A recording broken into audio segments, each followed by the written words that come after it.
Okay, so here we're going to discuss the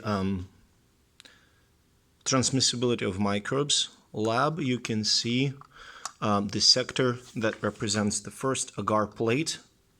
You can see that the growth there is very, very dense. Here's the sector that represents the second plate. So basically we transferred whatever was here to here.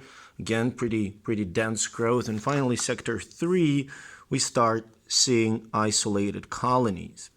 Of course, it is not really feasible to count how many colonies, but we will actually try to do that. We will try to do the colony counting.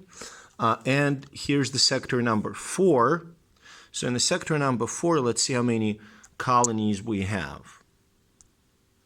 So let's count the colonies in the sector number 4.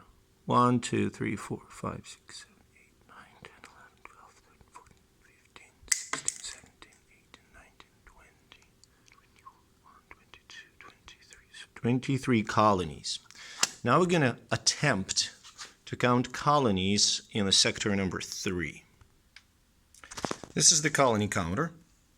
You can see the plate overlays the squares, and what we're going to do, we're going to try and count the number of colonies in certain squares, and then you can see that our colonies here, our triangle with colonies, occupies approximately, look, this is the great approximation, approximately 8 full squares. So we're going to consider that how many colonies are in one big square. We can multiply it by 8. So the approximate number of colonies in one little square was 45, and we had 8 squares.